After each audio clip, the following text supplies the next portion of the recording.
Use headphones for the better experience.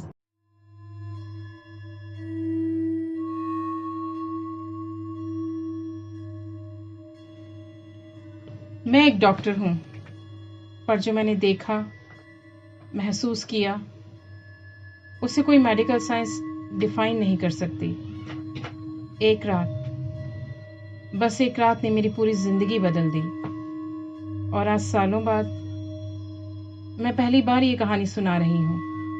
शायद किसी और की जान बच सके। जब मुझे शहीद बलराज मेमोरियल हॉस्पिटल में पोस्टिंग का ऑर्डर मिला, honestly I wasn't very happy. Delhi से बाहर एक छोटे से कस्बे छावनीपुर में जाना मेरे प्लान्स में बिल्कुल नहीं था। लेकिन government job is government duty. बस 6 महीने की पोस्टिंग है, फिर वापस दिल्ली, मैंने खुद को समझाया। पर मैं नहीं जानती 6 महीने नहीं, 6 रात भी पूरी नहीं होंगी। छावनीपुर एक छोटा सा टाउन था, शांत।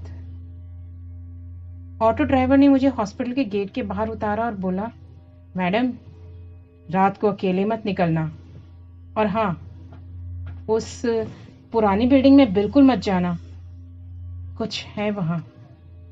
मैं मुस्कुरा दी। भूत वूत पर भरोसा नहीं करती भाई। लेकिन उसकी आंखों में जो डर था, वो मेरी हंसी दबा नहीं सकी। हॉस्पिटल दिखने में तो बड़ा था, पर अजीब तरह से सुनसान। कुछ वार्ड बंद पड़े थे, कुछ में एक आध मरीज। मेरी पोस्टिंग नाइट शिफ्ट की थी, इमरजेंसी रूम में। नाइट शिफ्ट के पहले ही दिन मीनाक्षी ने मुझे पास बुलाकर कहा, मैडम, एक बात बताऊं, 2nd फ्लोर का वार्ड नंबर 15 खाली पड़ा है ना, वहां कोई नहीं जाता, कभी अकेले मत जाना वहां। मैंने हंसकर जवाब दिया, क्यों, वहां भूत है क्या? वो कुछ नहीं बोली, बस मेरा हाथ पकड़कर बोली, कुछ चीजें मजाक नहीं होती मैडम।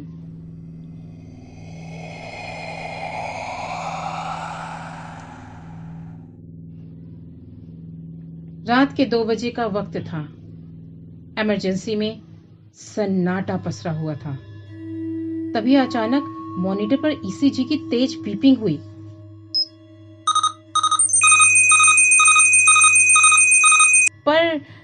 पर अजीब बात यह थी कि वो पेशेंट तो 1 घंटे पहले ही मर चुका था। How is this even possible? मैंने नर्स से पूछा। वो बोली, मैडम, वो ईसीजी मशीन है ना, कभी कभी अपने आप चालू हो जाती है। मैंने गुस्से से कहा, ये हॉस्पिटल है, सर्कस नहीं, मशीन अपने आप चालू नहीं होती। लेकिन उस रात मैंने अपनी आंखों से देखा एक साया, बिल्कुल पेशेंट्स बेड के पास।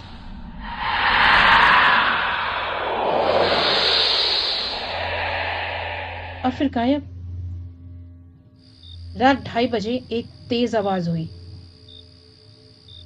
जैसे कोई दरवाजे को जोर से पीट रहा हो। मैं एक डॉक्टर बिना किसी डर के टॉर्च लेकर उस तरफ बढ़ी।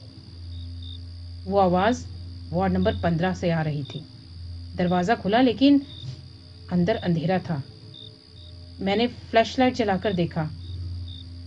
अंदर कोई नहीं था, पर बेड नंबर 3 पर खून के धब्बे थे, जबकि पूरा वार्ड खाली पड़ा था।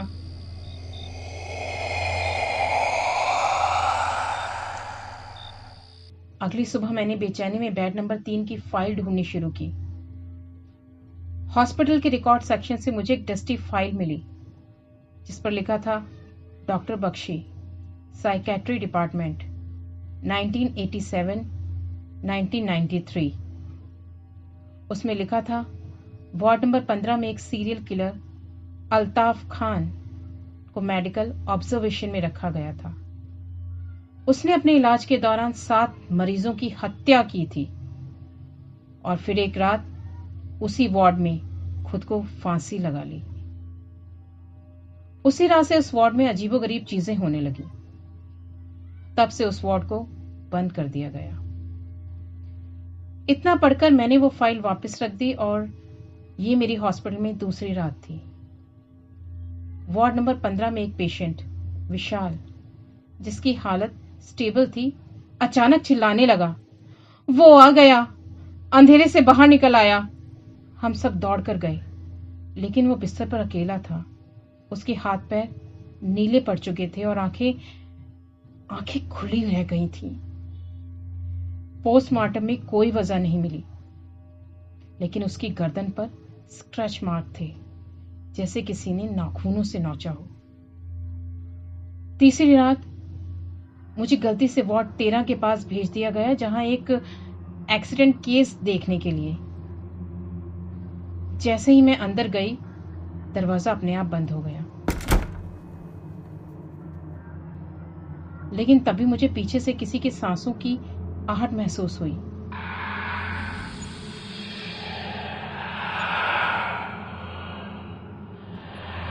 डॉक्टर, एक धीमी पर भारी आवाज, जैसे कोई मेरे बहुत पास है। मैंने मुड़कर देखा, कोई नहीं था। फिर एक अचानक भयानक चेहरा खून से लथपथ शीशे में दिखा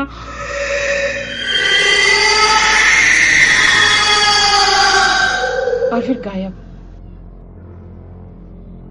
अब तो मेरा दिमाग भी ये मानने लगा था, something is really wrong with this place. कई बार मैं मरीजों की दवाइयां लिख रही होती तो मेरा पेन अपने आप चलने लगता। कभी मेरी डायरी में कोई कुछ और लिख देता कि तुम मुझसे नहीं बचा सकते। एक रात तो मैंने अपने आप को सीसीटीवी फुटेज में देखा।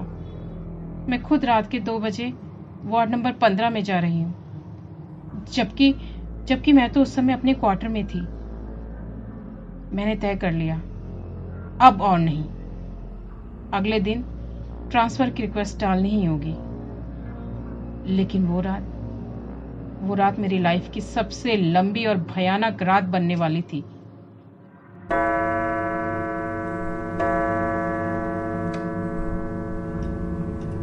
रात 2:30 बजे फिर से वही आवाजें, वही फुटस्टेप, वही वार्ड। पर इस बार मैंने अंदर जाने का फैसला किया, पूरी तैयारी के साथ। मैंने हनुमान चालीसा साथ रखी। जैसे ही अंदर गई, दरवाजा बंद हो गया और मैं नहीं जानती कि कैसे मैं 1987 में पहुंच गई। वही वार्ड, वही कमरा, वही अल्ताफ खान, वही 1987 का माहौल।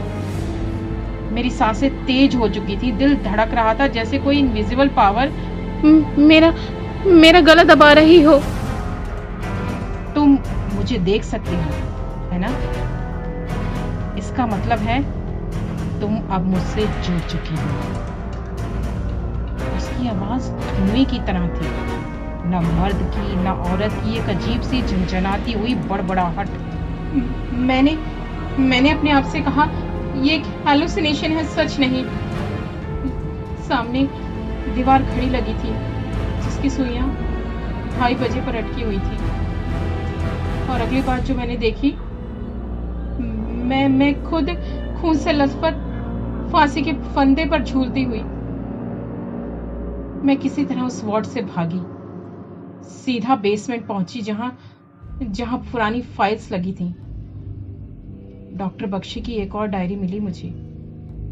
आखिरी पेज पर लिखा था, अल्ताफ खान मर के भी जिंदा है। वो शरीर नहीं है, साया है। हर 13वीं रात वो उस डॉक्टर को ढूंढता है जो उसे बचा नहीं सका। अब उसकी रूह सिर्फ एक डॉक्टर की जान लेकर ही मुक्त होगी।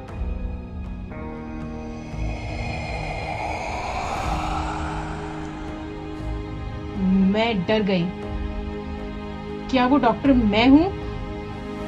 मेरे अंदर कोई और था? अब मुझे लगने लगा था मेरी याददाश्त गैप्स लेने लगी है।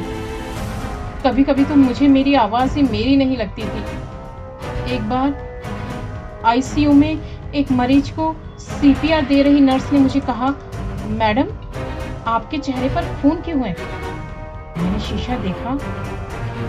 मेरी आंखें काली थीं और गर्दन पर किसी ने खरोंच मार रखा था।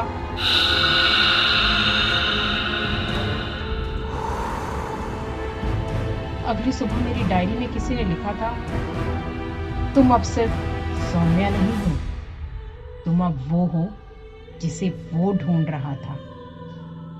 मीनाक्षी, वो नर्स जो मेरी मदद कर रही थी, एक रात ड्यूटी पर से गायब हो जाती है। उसकी चीखें मैं सुन सकती थी, लेकिन उसका पता नहीं चल पा रहा। अगली सुबह हॉस्पिटल के पीछे एक पेड़ से उसकी लाश लटकी मिली। उसकी आंखें खुली थीं, जैसे किसी ने जबरदस्ती कुछ दिखाया हो। उसके खून से जमीन पर लिखा था, अगली बारी तेरी है डॉक्टर।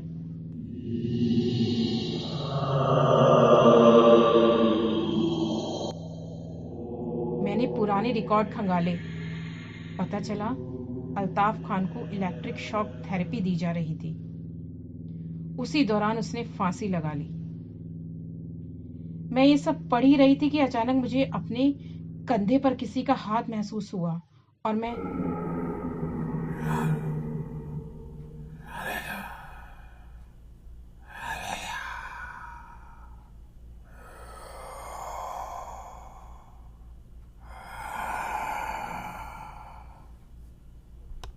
बेहोश हो गई और मैंने अपने आप को आईसीयू में पाया। मेरे पास सुपरिटेंडेंट, कुछ पुलिस के लोग खड़े थे। मैंने कहा कि मीनाक्षी ने कल फांसी लगा ली है, मगर उन्होंने बताया कि मीनाक्षी नाम की तो कोई नर्स ही नहीं है। आप पिछले 2 दिन से बेहोश हो मैडम।